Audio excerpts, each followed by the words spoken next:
Bonjour à toutes et à tous et bienvenue pour cette deuxième partie du tutoriel qui va vous apprendre à modéliser une voiture avec Blender. Donc nous allons reprendre là où nous en étions restés la dernière fois, à savoir, vous vous souvenez, nous avions téléchargé une image de référence pour notre voiture sur internet et nous l'avions découpée à l'aide d'un logiciel d'édition d'images, donc GIMP en l'occurrence, en plusieurs images qui correspondent chacune à une vue pour la modélisation de notre voiture. Alors avant de passer dans Blender et commencer tout de suite la mise en place des images de référence, j'aimerais vous indiquer que lorsque vous modélisez un modèle réel, ici en l'occurrence une voiture, il est toujours recommandé de prendre le maximum d'informations que vous pouvez sur le modèle ou sur l'objet que vous souhaitez modéliser et si possible de télécharger un certain nombre d'images ou de références photographiques de haute résolution si possible pour vous permettre de mieux apprécier les formes du modèle. Donc vous voyez qu'ici par exemple on a une arête qui court le long de la voiture comme ça et qui est assez saillante, et par exemple cette arête on la voit pas très bien si on prend juste le blueprint qui est en noir et blanc et qui rend pas très bien les reliefs avec l'éclairage d'une photo. Et bien ça peut être plus net et en tout cas ça peut permettre de donner de meilleurs résultats à la modélisation. Donc nous allons sans plus tarder passer enfin dans Blender. Donc je vais ouvrir Blender. J'ai mis à jour ma version, donc j'ai maintenant la dernière version disponible à l'heure de ce tutoriel, à savoir la 2.67b, et nous allons commencer tout de suite ce tutoriel. Vous remarquez qu'ici on est dans l'espace par défaut dans Blender, donc à savoir on a un cube, une lampe et une caméra. Je vais afficher ici les touches que je presse en bas à gauche, et je vais supprimer l'ensemble du contenu de cette scène. Donc clic droit pour sélectionner les objets et puis X pour supprimer puisque nous n'en avons pas besoin pour le moment. Une fois que c'est fait, je vais passer en vue, je vais passer en affichage des 4 vues via le menu View, Toggle Quad View. Donc CTRL ALT Q si vous souhaitez avoir les raccourcis. Alors ici vous remarquez qu'on a en effet 4 vues, une vue personnalisé en perspective ici en haut à droite. En haut à gauche nous avons une vue orthographique, cette fois de haut, donc top view orthographique. En bas à gauche, pardon, vous avez la vue de face en orthographique aussi, et puis en bas à droite vous avez la vue de droite orthographique. Donc c'est à l'aide de ces 4 vues que nous allons modéliser notre voiture, et afin de pouvoir utiliser nos images de référence, il va falloir les charger dans chacune des vues. Alors, pas dans la vue utilisateur personnalisé, mais dans la vue haut, face et puis droite. Donc nous allons commencer tout de suite par charger nos images de référence. Donc vous voyez qu'ici, je suis dans l'image, dans la vue front orthographique, donc vue de face orthographique, et je vais appuyer sur N pour afficher ce panneau ici sur la droite, ce panneau d'options, et je vais me rendre dans la rubrique Background Images. Donc je vais cocher la case Background Images et je vais dérouler ce menu et puis cliquer sur Add Image pour ajouter une image de référence. Alors ici vous voyez que nous avons un paramètre Axis, c'est ce qui va nous permettre de restreindre l'affichage d'une image de référence à une vue. Donc ici nous sommes en vue de face, donc dans Axis je vais choisir tout simplement Front. Voilà. Ensuite, je vais cliquer sur Open pour ouvrir une image. Je vais venir choisir mon image qui s'appelle frontview.png et cliquer sur Open Image. Et vous voyez que ici, dans Blender, notre image est chargée. Nous allons maintenant nous occuper des autres vues. Donc, via le menu View, nous allons passer en vue de côté, donc Right View, ou 3 si vous avez la chance d'avoir un pavé numérique. Même procédure, nous allons cliquer sur Add Image, puis définir l'affichage de notre image uniquement sur la vue de droite en cliquant sur Right, et puis à l'aide du bouton Open nous allons parcourir à nouveau notre disque dur et choisir notre image de référence qui s'appelle Side View pour vue de côté. À nouveau clic sur Open et vous voyez qu'ici nous avons notre vue de côté qui s'est chargée. Bien, il ne nous reste plus qu'une vue à faire, c'est la vue de haut. Nous allons à nouveau changer de vue, View, Top View ou 7 sur votre pavé numérique. Add Image, sélectionnez évidemment Top. et puis à nouveau parcourir notre disque dur et aller chercher notre image de référence intitulée Top View, et puis Open Image. Donc voilà nos 3 images de référence chargées. Nous allons avoir un petit aperçu de tout cela en activant à nouveau les 4 vues, donc View, Toggle, Quad View ou Ctrl-Alt-Q sur votre clavier. Et vous voyez qu'ici, dans nos 3 vues, nous avons nos images de référence qui sont chargées. Alors, pour pouvoir modéliser correctement à l'aide des 3 vues, il va falloir ajuster leur taille et leur alignement.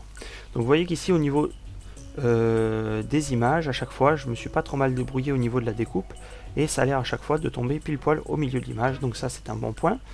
Mais il n'empêche que toutes les images n'ont pas la même taille. Donc pour ajuster nos images de référence, nous allons ajouter un cube, donc en effectuant le raccourci Shift A, nous allons ajouter un cube et nous allons ajuster la taille de ce cube pour grosso modo, dans un premier temps, grosso modo, correspondre aux dimensions de la voiture. Donc nous allons basculer dans la vue de face, passer en mode fil de fer à l'aide de la touche Z, et nous allons ajuster la taille de ce cube pour correspondre à notre voiture. Donc ici je vais régler d'abord, dans un premier temps, la hauteur. Alors en fait c'est une étape qui est très importante, et plus vous le faites précisément, moins vous aurez de problèmes après par la suite lors de la modélisation entre les vues.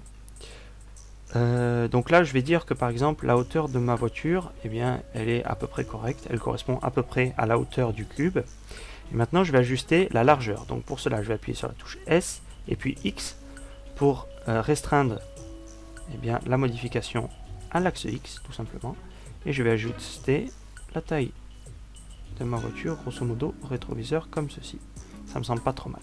Donc vous voyez qu'ici maintenant le cube correspond grosso modo à, j'allais dire, aux proportions de notre voiture dans cette image.